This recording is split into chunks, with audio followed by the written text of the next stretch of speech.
Olá, professores! Na videoaula de hoje vamos falar sobre revistas em quadrinhos, álbuns e graphic novels em sala de aula, com o professor e pesquisador Roberto Elísio dos Santos. Vamos entender como esses formatos desenvolvidos pela indústria editorial possibilitam aos artistas explorar novas concepções estéticas e narrativas, e aos leitores uma fruição inovadora.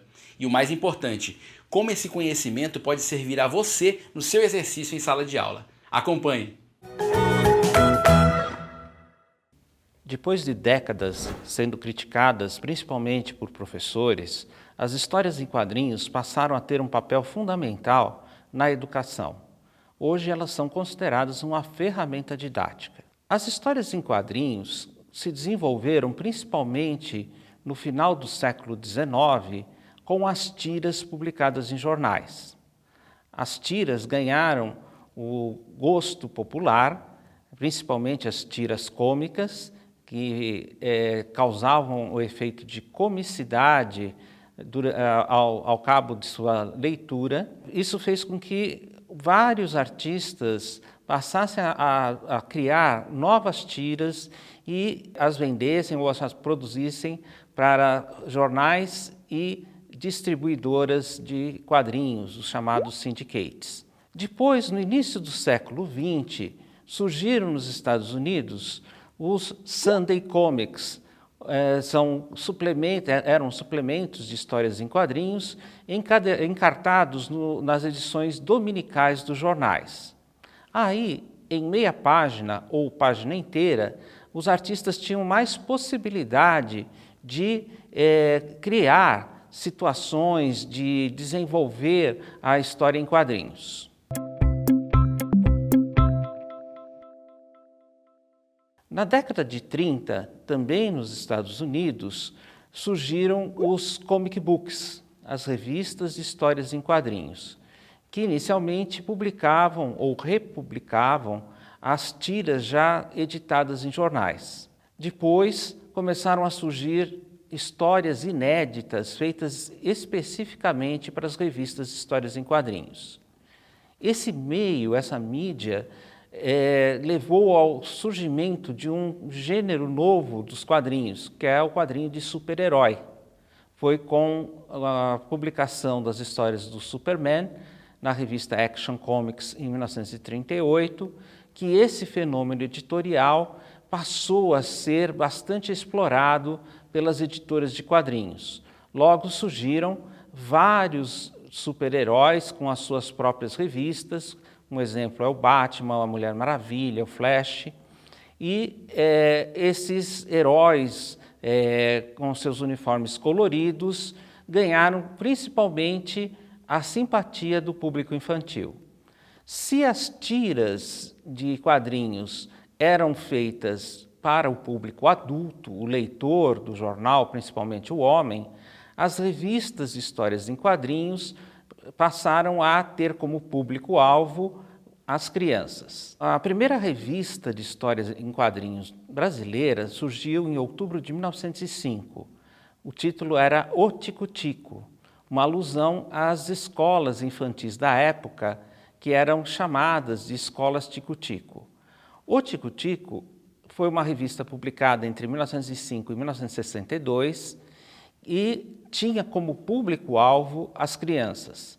Além de histórias em quadrinhos, a maior parte feita por artistas brasileiros, a revista também publicava contos e informações que seriam úteis para as crianças. A revista Tico-Tico lançou diversos personagens como Juquinha, Chiquinho, Reco-Reco Bolão e Azeitona, Cachimbão, entre outros. A ideia da revista Tico-Tico era entreter e educar o seu público. Os suplementos de histórias em quadrinhos começaram a ser publicados no Brasil no final da década de 20. O pioneiro foi a Gazetinha, encartada no jornal paulista A Gazeta a partir de 1929. Depois surgiram outros, como o Suplemento Juvenil, o Globo Juvenil, e todos traziam principalmente histórias em quadrinhos feitas nos Estados Unidos e publicadas nos suplementos de lá. A editora Ebal, Editora Brasil América, ela foi a responsável pela introdução do formato comic book no Brasil, das revistas de história em quadrinhos, tais como elas eram feitas nos Estados Unidos. O primeiro título da Ebal foi a revista O Herói, que trazia histórias de aventuras protagonizadas por personagens que enfrentavam dificuldades e venciam os seus adversários.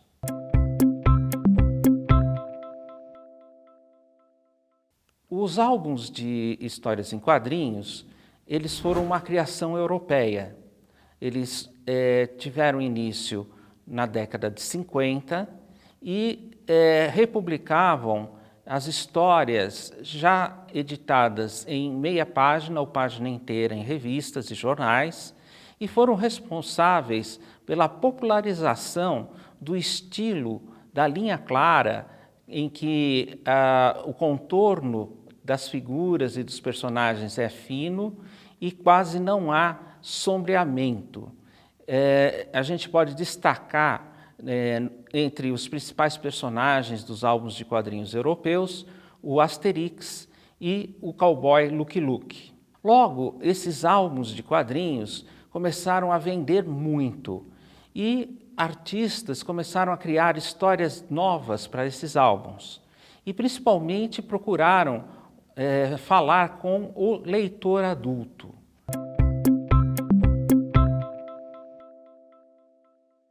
No final da década de 70, vai surgir um novo formato de histórias em quadrinhos, a chamada graphic novel, ou romance gráfico, ou novela gráfica.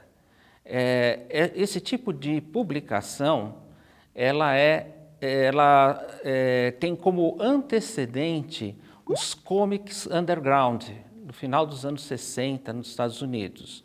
Eram revistas, comic books, feitos por artistas independentes que não seguiam o formato das editoras, das grandes editoras norte-americanas e ofereciam um material adulto com histórias que tinham tramas ou abordavam temas como sexo, droga, contestação às normas sociais, uma crítica ao modo de vida americano.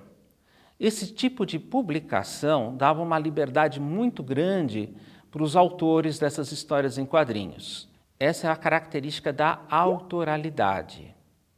A autoralidade vai ser o ponto principal das graphic novels.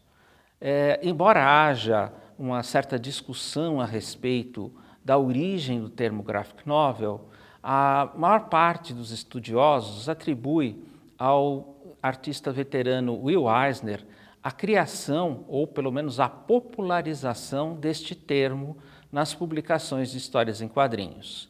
No final dos anos 70, Will Eisner, que estava afastado das histórias em quadrinhos há um bom tempo, criou uma história em quadrinhos chamada Um Contrato com Deus e Outras Histórias de Curtiço, que eram, na verdade, 4 histórias independentes, todas passadas, ambientadas durante a recessão econômica dos anos 30, nos cortiços de Nova York. E deu muito certo, e o resultado é que outras editoras passaram a produzir graphic novels para esse novo mercado editorial. Nem todas as graphic novels que se encontram nas livrarias são de fato graphic novels. Muitas delas são a compilação de histórias que já foram publicadas em revistas de histórias em quadrinhos anteriormente. Mas as verdadeiras graphic novels são aquelas que possibilitam aos autores explorar temas políticos, sociais, existenciais e que tem também uma possibilidade de se extrapolar a linguagem das histórias em quadrinhos, criando efeitos, criando formas narrativas diferentes. Uma das possibilidades das graphic novels é trabalhar com histórias biográficas, ou seja, retratando a história de alguém que se tornou famoso na política, nas artes, etc., ou histórias em quadrinhos autobiográficas, nas quais os autores relatam as suas experiências, os seus problemas existenciais.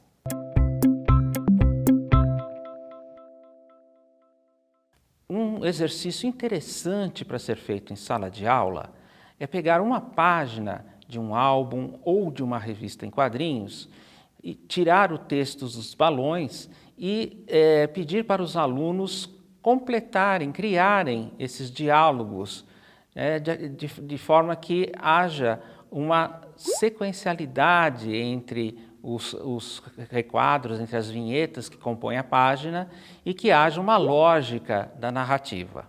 Um trabalho que se pode fazer com os alunos utilizando graphic novels é usar a graphic novel autobiográfica para criar um roteiro ou uma sinopse para uma história em quadrinhos baseada na própria experiência, na própria vida do aluno. A graphic novel autobiográfica pode fazer com que o aluno reflita sobre a sua experiência, sobre a sua comunidade, as suas relações e transporte essa experiência de vida para o roteiro de uma história em quadrinhos.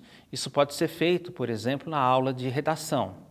Há no Brasil também graphic novels que podem ser usadas em sala de aula, em aulas de história, em aulas de arte, em aulas de ciências.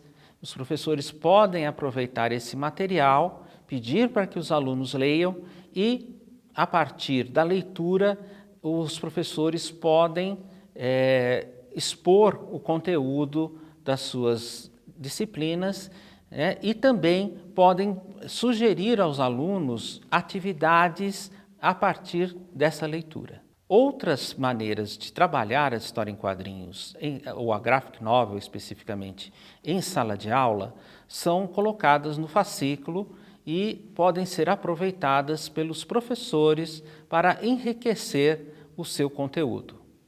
Revistas em quadrinhos, álbuns de quadrinhos e graphic novels são formas de fazer quadrinhos que fogem dos modelos tradicionais publicados pelas editoras comerciais e encontrados nas bancas de revistas comuns.